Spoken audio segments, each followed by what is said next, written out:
today I have the honor of introducing Dr. Bryon Petersen. He has worked being an experimental pathology in the University of Florida for 18 years now. He was originally born in Iowa, and he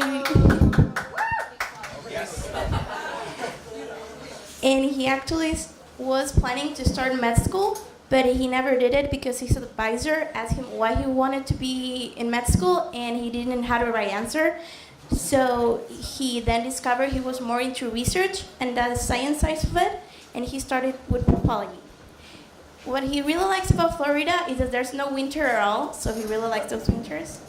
Another fact is that he has 3 cats that I find really cool. And that he has West Virginia blood because he spends the summer with his family in here. And he loves to play golf and fly fish. And this is Dr. Bryon Petersen.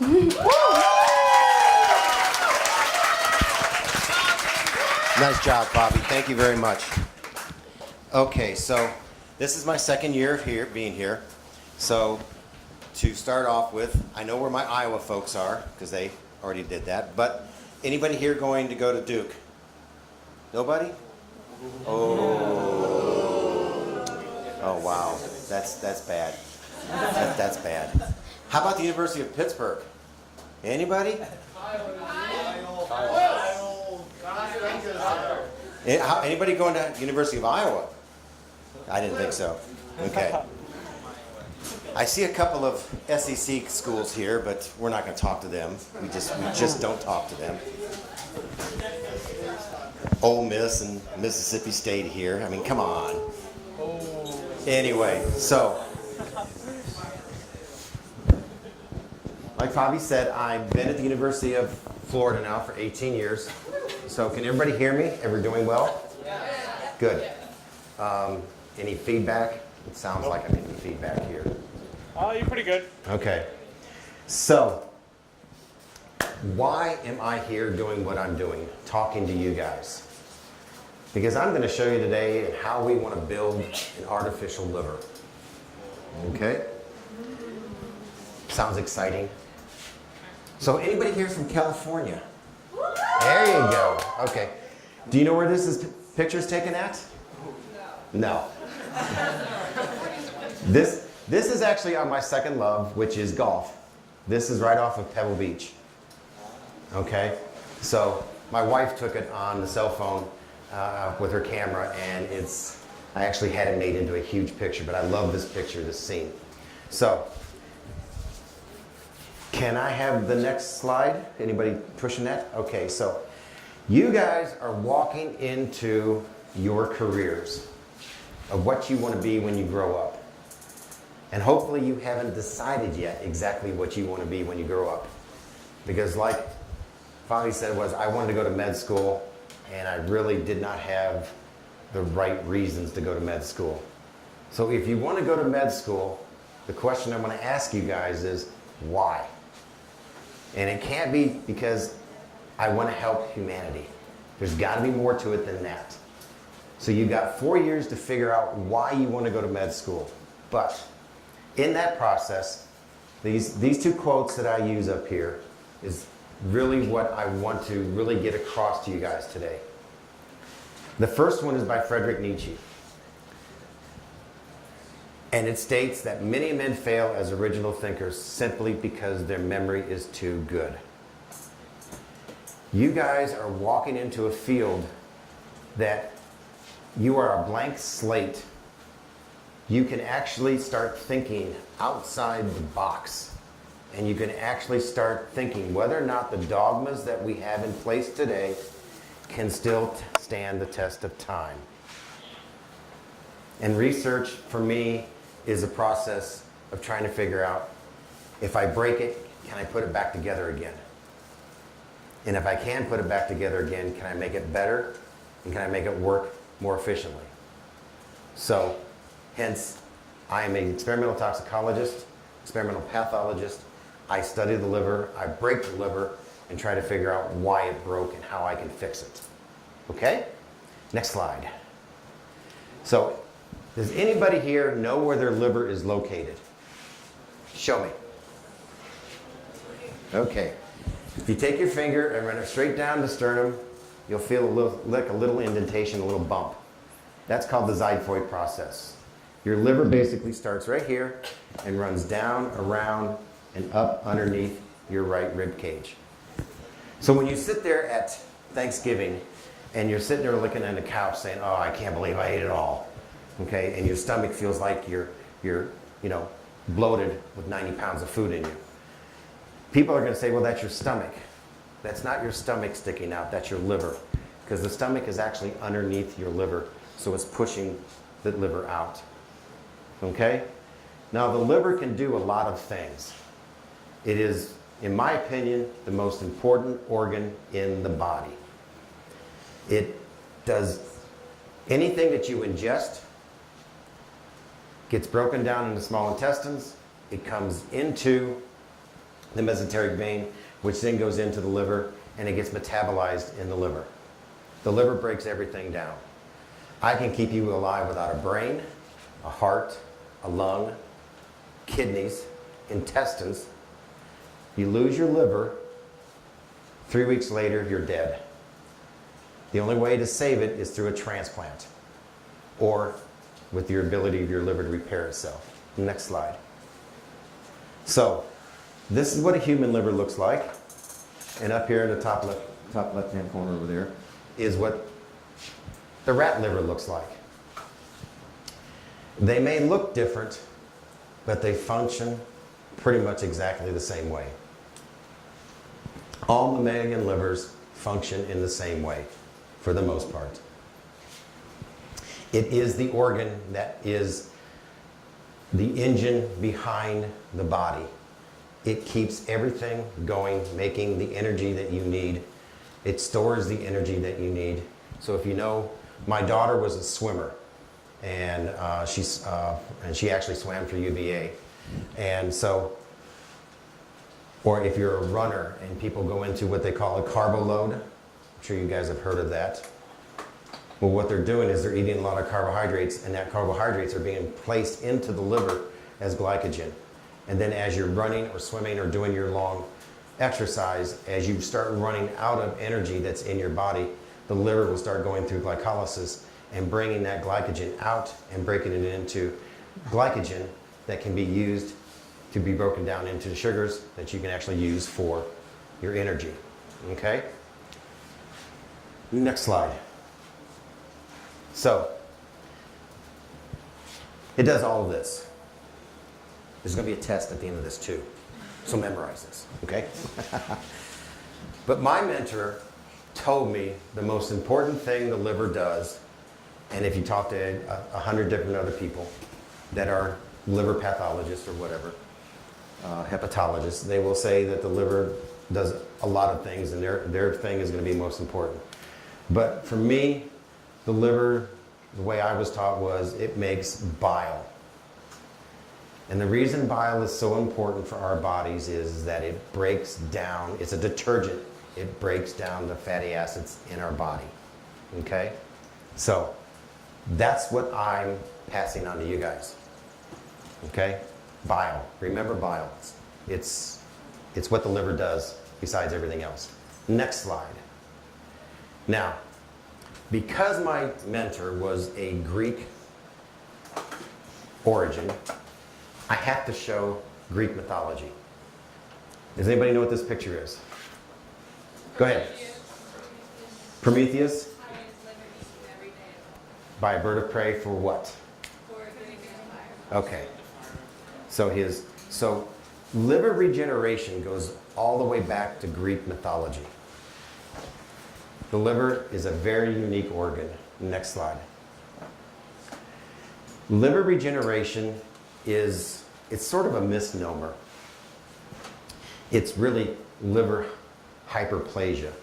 But a really good example of liver regeneration, and I think it's in the next slide, it shows that if you take a rat liver and you do a partial hepatectomy, we can do this on a human as well, and we can take out 2/3 of that liver, and within 10 days, that rat liver will grow back to the same weight and size as its original starting point was. And we've been able to do this on a rat 17 times. The hepatocytes have this ability to repair itself over and over and over again. It won't look the same, and I'll show you in a minute, but it is a very well orchestrated event of things that happens. It happens in a very succinct manner, and it's very unique in the way it happens. It is the only solid organ, internal organ, in our bodies that have the ability to regenerate like this. If you do a nephrectomy, remove a kidney from a patient, that remaining kidney will grow, but it will take decades for that thing to grow to meet its needs. Same thing happens with the lung. If you remove a lung, it will fill in the empty space, but it takes decades. With a human, 3 weeks. Bing, bang, boom. You're done. Okay? Next slide. There we go. So here we are, and this is what I mean is that, so you've got these 5 lobes that you see sitting up here. We remove these lobes, and you can see that they're taking these lobes out. But these lobes don't grow back, but the remaining lobes will. And we can do this 17 times. Have you heard of a living donor operation for liver transplant? Have you guys heard of that? That's where you're taking a piece of a donor's liver and transplanted it into either a loved one or somebody that matches your HLA. Okay? Is that making sense to you guys? Okay. Next slide. So while I was at the University of Pittsburgh, they had done this experiment where they took a baboon liver and tried to transplant it into a patient, into a human, and to see if it could actually extend this person's life. Now this is what's unique about the liver, is that it knows its environment. Took a baboon liver, which was this size, that you see right here in pink. And I'm sorry you guys on the ends can see, but you can see the pink here. This is what the size of the liver was when they stuck it in. And 6 weeks later, this is what it was when the patient finally succumbed to death. But it had doubled its size. So the uniqueness about the liver is that I can actually take a liver out of, your liver, and you can transplant it into me. And it will grow to fit my size. And I'm probably twice the size of you. Okay? Now, if my liver would fit into your abdominal cavity, and they didn't have to do any resecting or anything like that, my liver would shrink to fit your size. It knows its environment. It has this ability to know when to turn off, when to turn on. And that's what I really fell in love with when I started my research in the liver, is that it actually controls what's going on in the rest of the body. And while it's doing all of this regeneration or this growth, this hyperplasia, it's still maintaining the homeostasis of the body. It's producing the glycogen that you need. It's producing the hormone factors that you need, the clotting factors. It's metabolizing everything that's being ingested into your body. It does all of that, and it still keeps on ticking while it's regenerating. That's what I think is so unique about it. Next slide. So, without reading this, I know you guys have already read this. What is a stem cell? Somebody. Tell me. Speak up. It's a cell that can regrow any other cell, a specific cell. So in our body we have a specific cell, and that cell can convert in one of those cells with whatever. Okay, that's good. So stem cells before 1999 was considered only one stem cell in the body per se, and that was the blood stem cell, the hematopoietic stem cell. And that could only make blood. And then people started sort of looking at, well, there's a liver stem cell, there's a neural stem cell, there's a cardiac stem cell, and so on and so forth. Stem cells, skin stem cells, and intestinal stem cells. But, next slide. So this is what that dogma before 1999 looked like. Blood only made blood. Next slide. And then some... This thing is really getting to me. I think it's hitting your neck. Yeah. Can I move it down here a little bit? Yep. That's just to wake you guys up.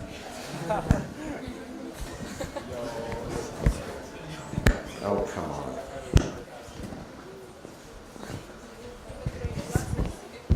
Okay, so some guy in 1999 published a paper in Science that showed blood could actually become liver. And prior to that, that was heresy. Next slide. It was actually my work that was published, and in 1999 it was chosen as the Science Breakthrough of the Year.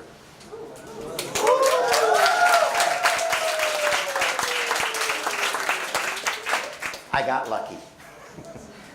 and for the most part, I'm German, so I don't take no very easily. So, how many here have seen the movie Contact? Has anybody seen that movie? Okay. Well, as I was going through my graduate career with my mentor, we kept having this argument. I kept coming up to him and saying, George, I'm showing you bone marrow cells can become liver. And he said, no, that's just impossible. So I went out and found another model and showed him again. And he said, Bryon, I don't care what you say. It can't happen. Went out and found another model and showed him the same thing. And finally, I got to a point where he and I had this argument. I was Jodie Foster, he was Tom Skerritt. He was arguing with me, telling me that I was acting as a cowboy and I was going to ruin my career before it ever got started, because what I was trying to propose was so against the dogma that it was heresy.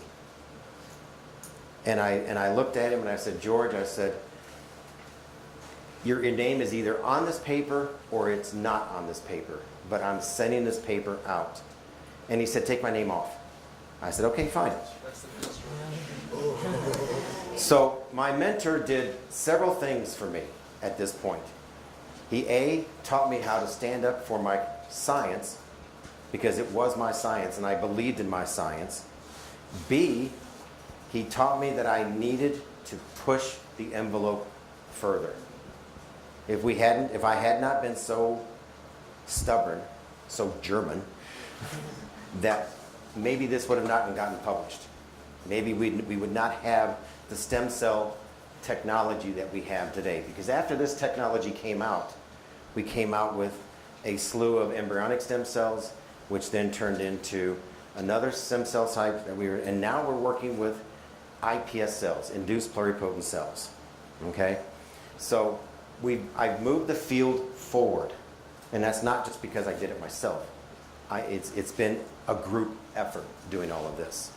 But this is where that first quote comes in.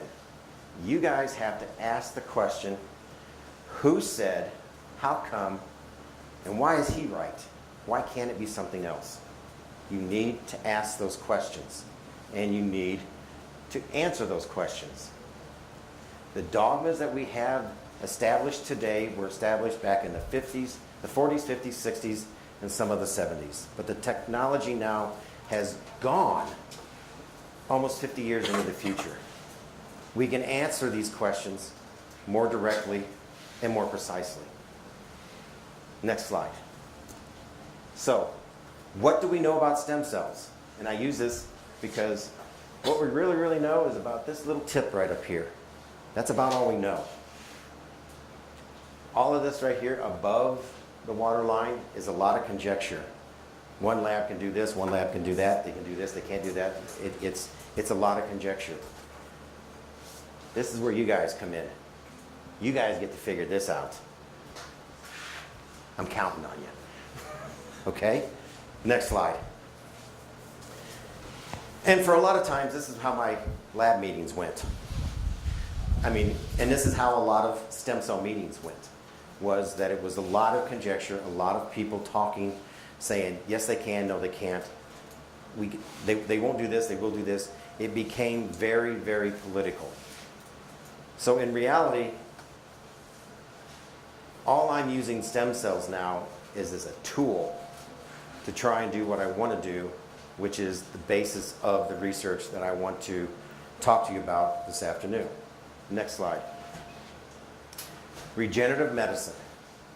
Who in here is interested in going into some type of bioengineering?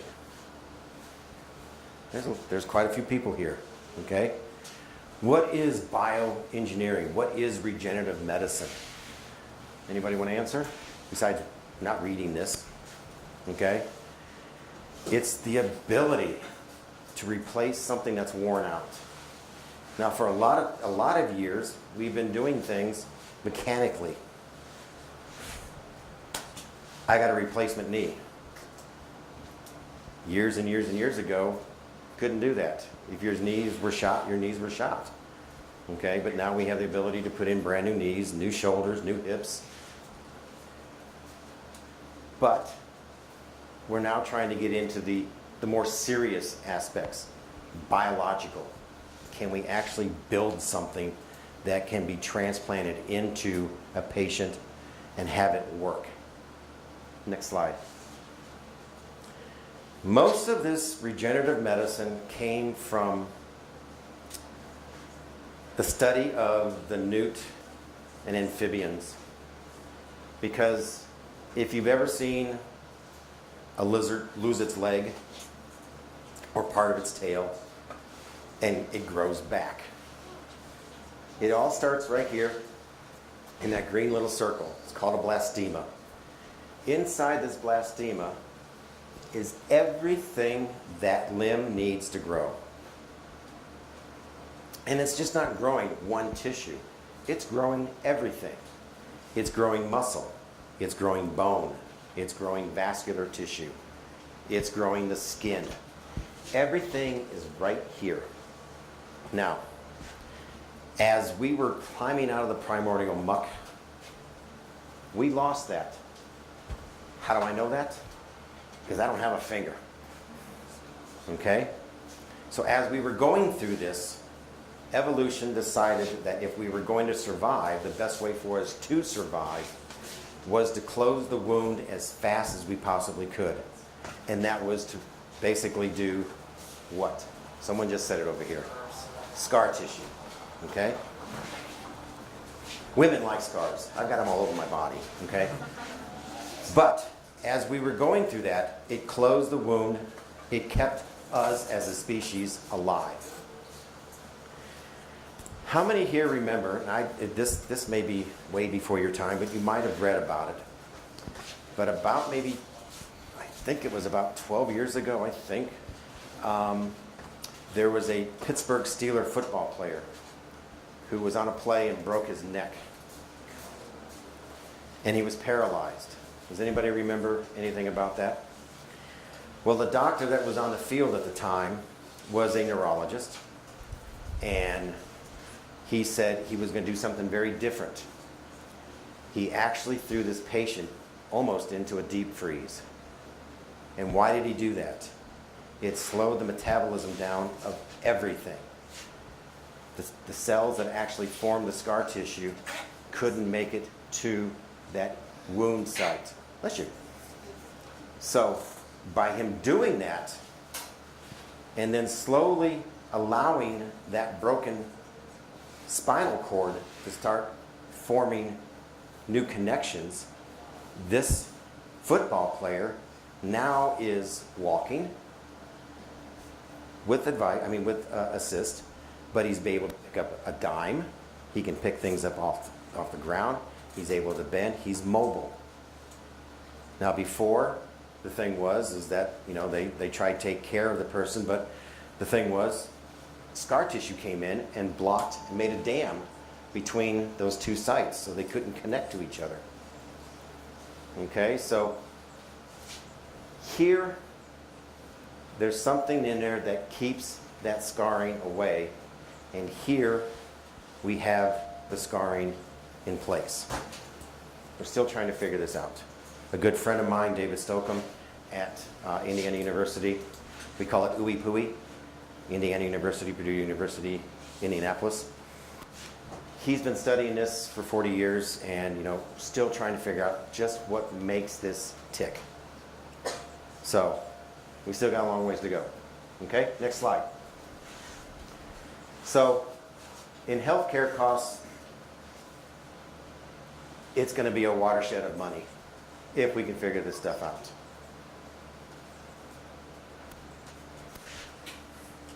You want to talk?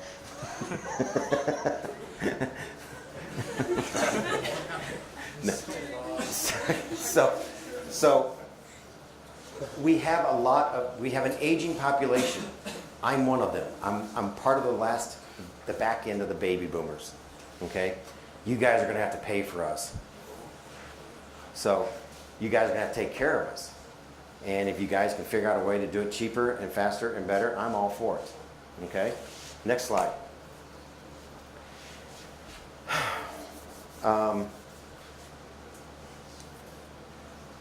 There is a revolution going on right now in engineering and in medicine. They're starting to form these bonds between the two schools, the two disciplines. Arizona State has a really good program. Georgia Tech has a really good program that's doing these things. Florida is beginning to get into that fray, but most medical schools and engineering schools are starting to do this because they see the need. Next slide. And here are just the shows of what we're going to need in organs over the next few years. For the liver, we have about 19,000 people on the transplant list. We perform probably about 6,000 transplants a year. We lose about 50,000 patients a year to liver failure, to liver disease. Okay? So it's not helping, and kidneys are just as bad, but kidney is going to be a very difficult organ to repair or to regenerate. In my opinion, there's going to be two organs that we actually get the ability to bioengineer. It's either going to be the liver or the heart. Those are going to be one of the first two that we do. And basically the reason I say that is that the heart basically is made up of one cell type, which is cardiac muscle, and the liver is made up of 4 cell types, and it's nothing more than a sponge. Blood comes in, filters down through, blood goes out. There's not a whole lot of intricate architecture that needs to be replicated. Okay, next slide. Now, this is a H&E of a liver that is in failure. So what happens is that if you overdose on Tylenol, and you guys have no idea how easy it is to overdose on Tylenol. There's over 600 over-the-counter medicines that we can buy that have acetaminophen in it. It only takes 16 grams to kill a person. Now that's a lot, but if you think about it, Tylenol or acetaminophen is a very unique toxin, is because it's metabolized by the liver, and most everything that goes through your liver gets one shot at it. It goes through the liver, gets metabolized. What doesn't get metabolized gets excreted out. Well, Tylenol is a little different. Tylenol stays in your blood until it gets metabolized. And as it's metabolizing, it can damage the liver cells, the hepatocytes. So the one thing you want to do, when you're in college, you're all going to go to class. You're not going to go to any frat parties. You're not going to go out drinking, okay? You're going to just study. But if on occasion you find yourself with a headache from too much libation of the night before, do not take Tylenol. Take Advil. Tylenol will destroy or injure the pericentral region of your liver. Alcohol will destroy or injure the periportal region of your liver. So now you've got two parts of your liver that's being injured. So that it's sort of, they're tag teaming on that. So just take Advil. You hurt your kidney, but it ain't gonna kill it. But this liver right here is massively trying to repair itself. It's trying to divide, trying to get enough cells to get through this crisis. But it's a losing battle. And in about 2 weeks after this diagnosis, the patient will die unless he gets a transplant or she gets a transplant. Next slide. So this just kind of reiterates what I just said. 50,000 patients a year are lost. We only do about 6,500. We have about 18,000 on the list. We need something to sort of bridge all of this. Next slide. So, a quote I threw in there from Teddy Roosevelt. You guys can read it. But it really kind of goes back to what Nietzsche said, is that you have to be able to push the envelope. You can't be afraid and say, what are they going to think? You have to have the confidence in yourself that whatever you're doing, whatever profession you go into, if it's electrical engineering, if it's software, whatever it may be, if it's medicine, you have to be able to think for yourself, and you have to not worry about what somebody else is going to think about it. Stand for your convictions, stand behind your research, stand behind the data that's there, and if it's really real, someone else will repeat it, and the dogma will be changed.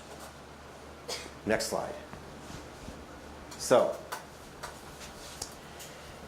currently, we have one bioartificial device out there right now. It's actually this ELAD device. It's made by Vital Therapies in San Diego, California. And they have this technology where all this white that you see inside this little cartridge is filled with fluids running through the microfilters, okay? The microtubes that you see down here. And they have, so if this was really working, they would actually have hepatocytes growing, and that would be sort of a brownish color on the outside. Next slide. This is what the first generation looked like, the one on the left. Took up a whole hospital. Somewhere over here, there's a patient, okay? Well, they've got it down to a cart now. And I finally got the engineers to look, I mean, it took me 5 years to get them to actually acknowledge it, but it's not working very well. If you can see here, they've got 4 cartridges, and they're only getting about 4% efficiency. That's not going to work for what we need to do. So, I came up with this idea. Next slide. Oh, sorry, I skipped ahead. But you can see here that, so the fluid, whatever it is, if it's media, if it's blood, plasma, whatever, has to passively pass through this membrane into the hepatocytes, out of the hepatocytes, back into the tube. That's 4 passive diffusions. Doesn't work that well. And the speed at which they've got this actual thing working at, it doesn't work very well because it's going through too fast. Next slide. So, here are the milestones that we have to get from this down here, and what you're seeing down here is our current technology, up to something that's transplantable.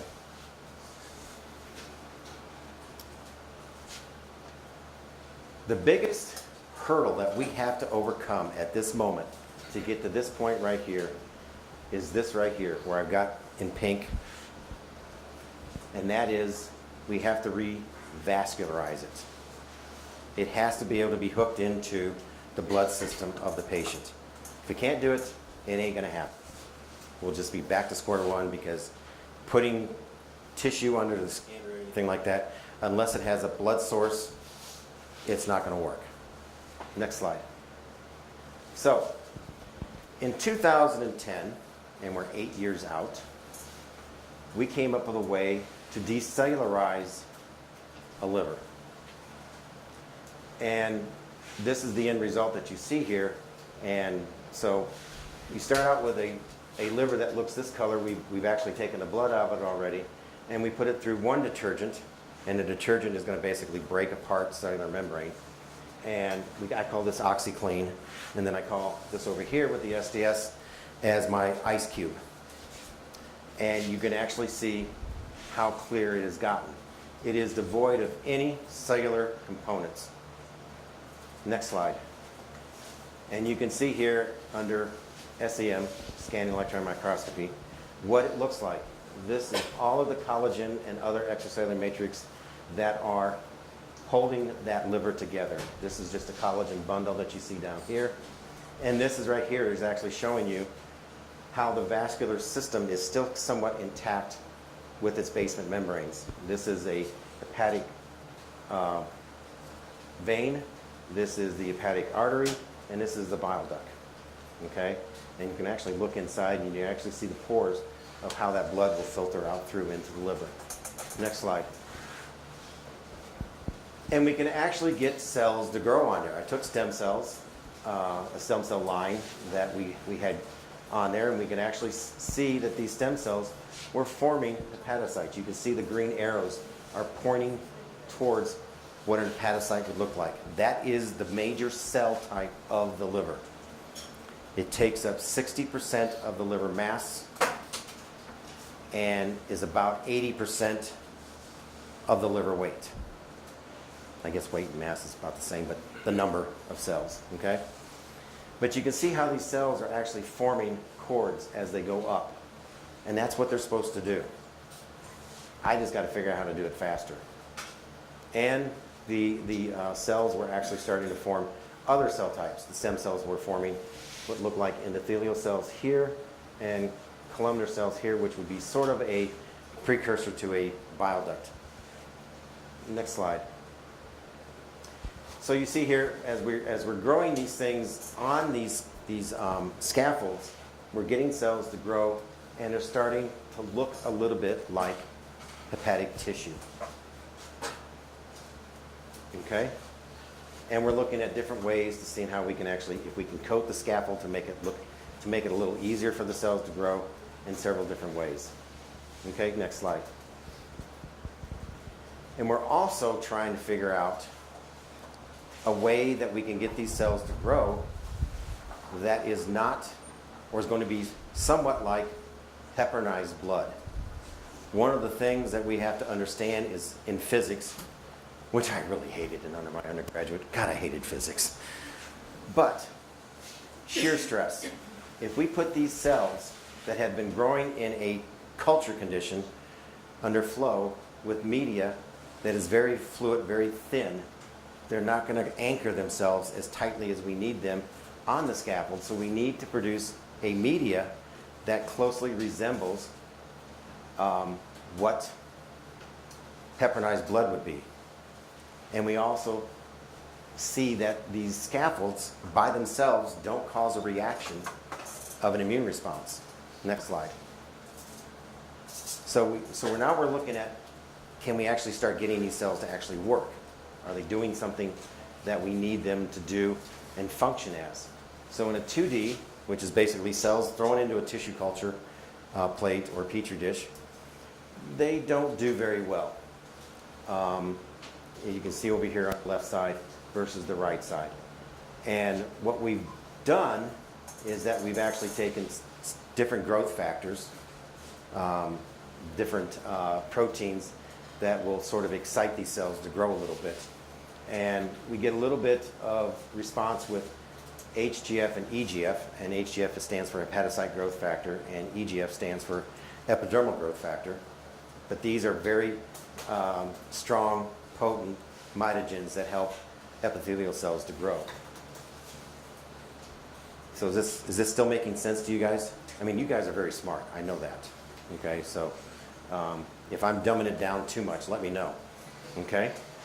But I came up with an idea, and the idea was that, well, how does all of this work in vivo?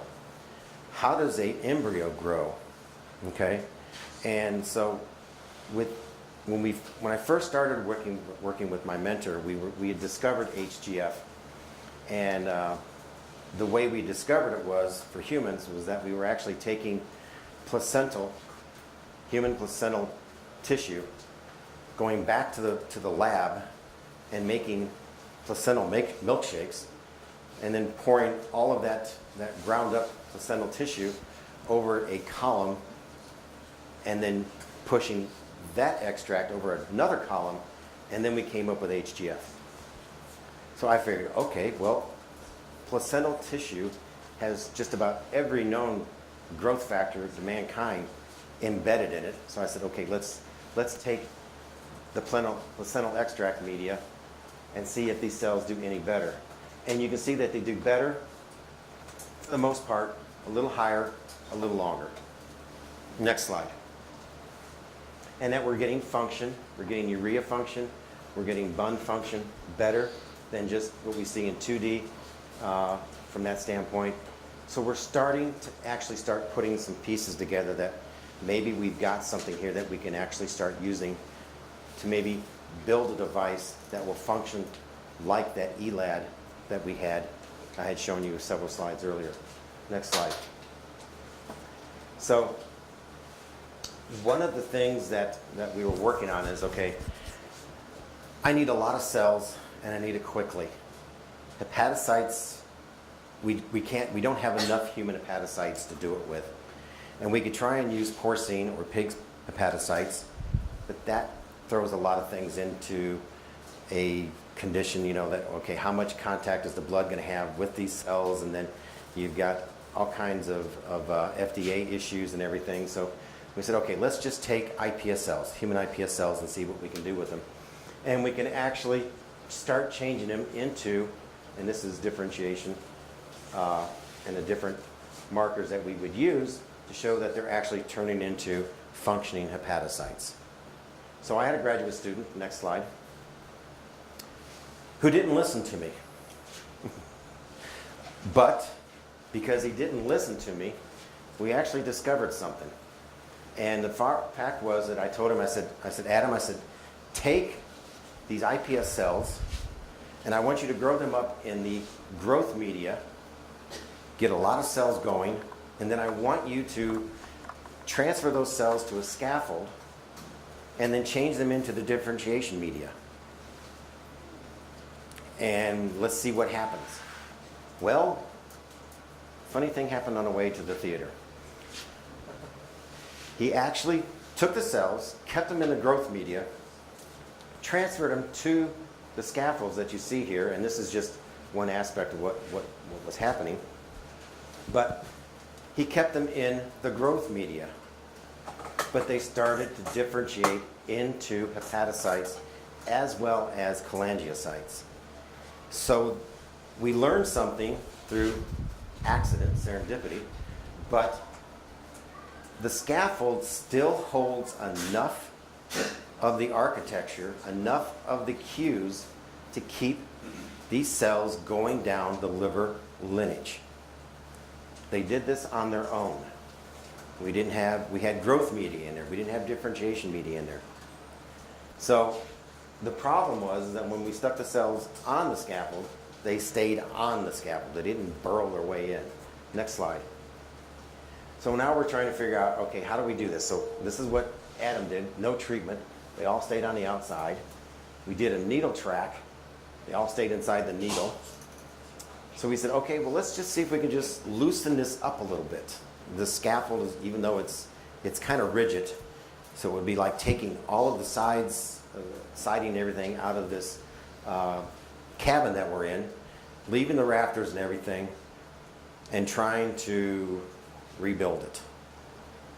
Well, you can't really do that, so you have to start taking things out a little bit. So we started doing different regimens of collagenase treatment, and the collagenase will actually break down the collagen and sort of make that scaffold a little looser. So when we did that, the cells now started to find their way into the scaffold and started growing into the scaffold, and we were getting almost here that you can see almost complete migration through the scaffold. Next slide. So this is what we decided to do. When we started this back in 2010, I thought within 2 years we would have rebuilt an entire liver. And God's got a sense of humor. Okay? So I decided at one point, I said, well, we can't regrow the liver because the cells that are going in, they're kind of blowing things up. So how about if we just take the decellularized liver that we've got and we just punch the living daylights out of it, and we used actually an apple core, okay? And we just started punching this liver and making small little segments of liver, and we froze that, and then we started cutting them into 2 millimeter thick sections. And you can see this is what it looks like right up here in the upper left-hand corner up there. And we started to put these cells on these scaffolds and trying to figure out how do we get them to actually start working on the scaffolds a little bit better through flow. Next slide. So this is what we did, was that this is our control, no cells up here in the upper right-hand corner. So we did a static induction of cells with no serum. Didn't really work. Static with serum, and you can see here the purple is a marker that we use. It's called MTT, and I could give you the chemical name, but I don't remember it. But a live cell will actually use this chemical and it will turn itself purple. So you can see here that there are a few cells here that colonized, but not very well with static. So what we did then was, okay, well, let's do static and then put it under flow. And we did a perfusion with these things up here under what we showed you on the last slide. And we did perfusion versus as well as perfusion. But if we put the cells on and then let them sit for about 24 hours and then start the perfusion, start flow through them.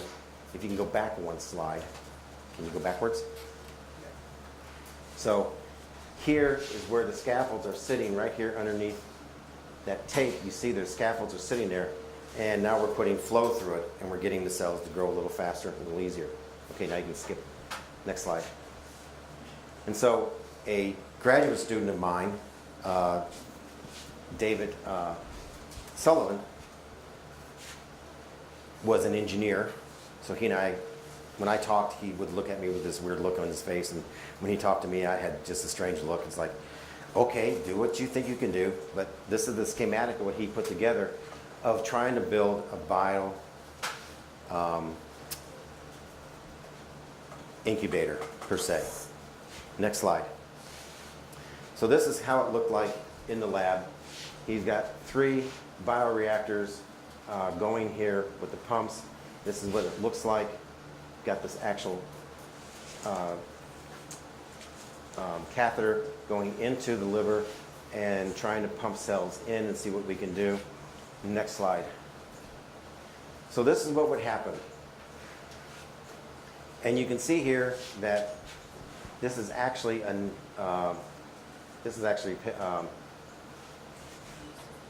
is this the pig liver? I think this is the pig liver, but it may actually be the rat liver. I can't remember now. But we tag the cells with a fluorescent protein, which turns green under the right wavelength. And so you can see here that cells would go into the scaffold right here, but then it would cause back pressure and it would blow the vein out, and this is all we would get. Next slide.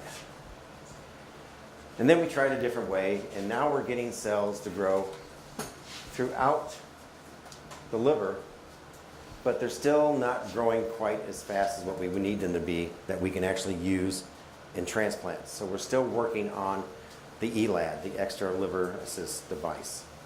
Okay, next slide. And now we're completely out. Almost the entire liver is filled. but we're still not getting the reconstitution that we really want. Next slide. So this is where we're at.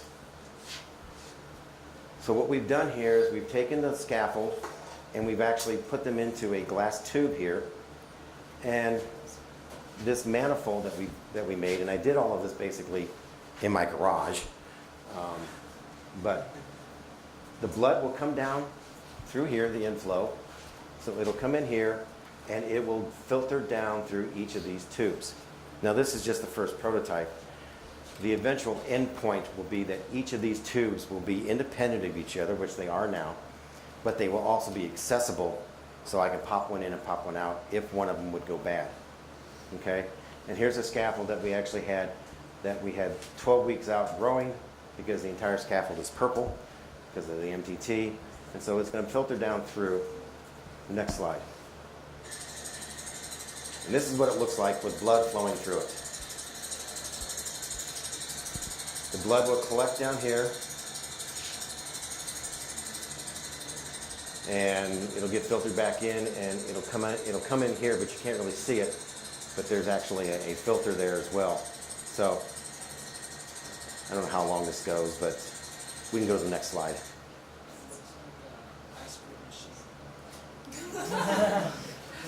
Okay.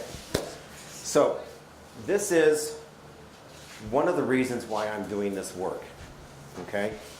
So I started this project out to help transplant patients, to help people on the list. But as I was doing this work,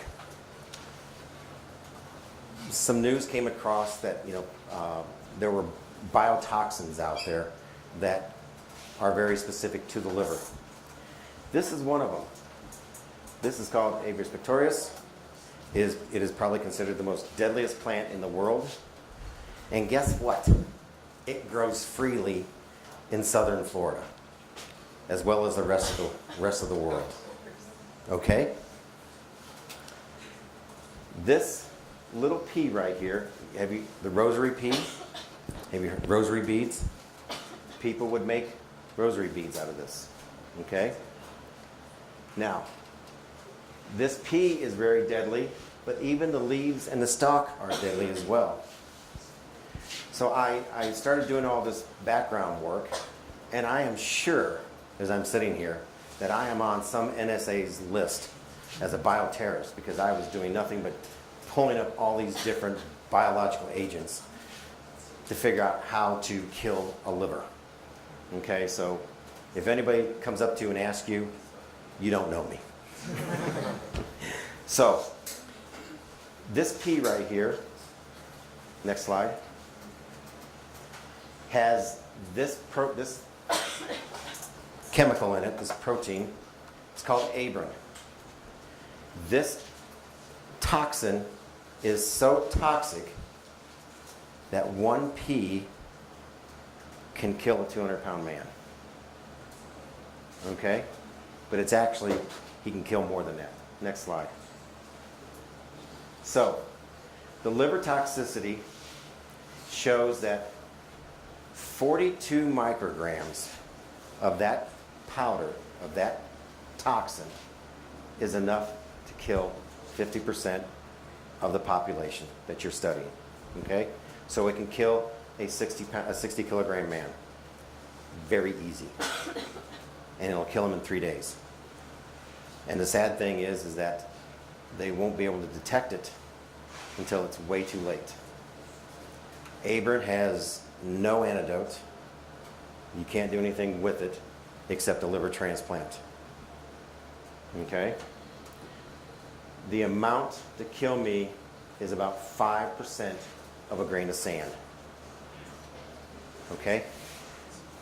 That is very, very, very scary.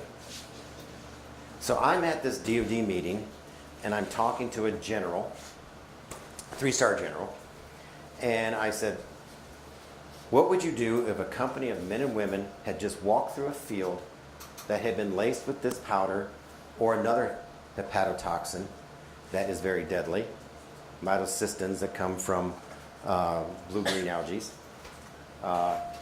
He would look at me and say, I don't know, what would I do? And I'd say, you would watch 300 men and women die because you could not save them.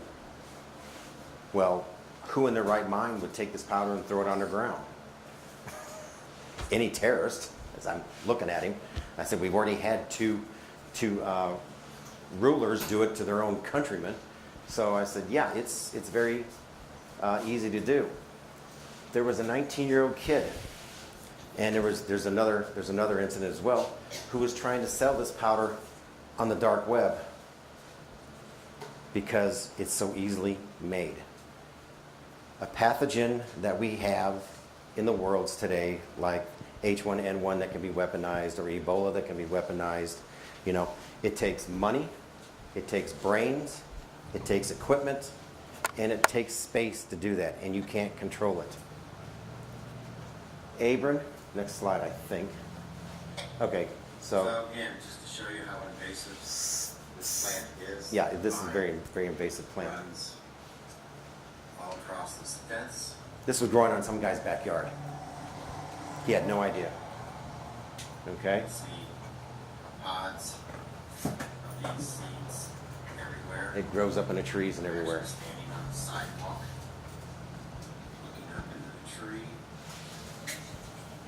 So it's very accessible to get to. It goes up a good 10 to 15 feet into the tree. The next slide, you can kill this one.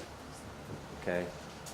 All right, so before I get to this, I just want to say that as I was talking to this general, the scary part about Abram is that so far it has never been used as a weapon, except in a cattle war in the 1800s.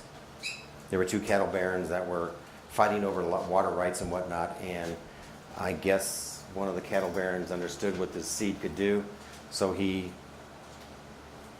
dosed the other guy's cattle, killed all his cattle, and that was the end of the war. But Abram is such a scary aspect is that if you know how to use a hammer, if you know how to go out and pick the stuff, which is easily findable in South Florida, part of Louisiana and Texas, the Caribbean, Southeast Asia and whatnot, it just grows in the subtropical belt around the world. And it grows wild. Okay? All it takes is for you to break that pea up into a powder and then push it through a muric acid bath, which is really nothing more than vinegar, but you can buy muric acid at any pool supply store, and then let it dry. Now you have a stable powder that is water soluble. Okay? So now you have a way of actually, and I was at this meeting, and there was a guy that came up to me from the Aberdeen Proving Grounds and said, are you working with a weapons of mass destruction? And I said, I don't know, am I? He said, well, how many people could you kill with this? And I said, I could probably take out 200,000 in a weekend. He said, that's a weapons of mass destruction. So that opens up a whole new pool of money for me to get to help mitigate this as a weapon. So from that, I want you guys, I've got a movie I want to show at the end of all of this. It's about a 6-minute movie. And I'll be a little over, but so I don't want you guys chasing your dreams. I want you to run them down and tackle them. I want you guys to realize what you can do. Get those dreams accomplished. Find new dreams and accomplish those. Okay? That's what I want you guys to get from this. To understand your potential. To understand that you don't need anybody's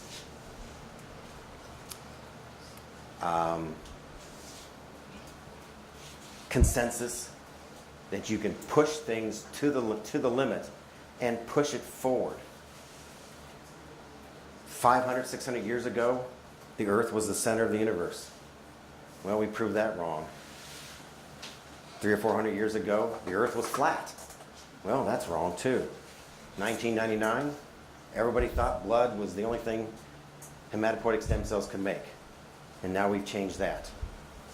So you guys can think of what you can think of. And if somebody said no, you ask them, who died and left you in charge? Okay? You push it, you ask the question, and you find out if they're right or wrong. The next slide.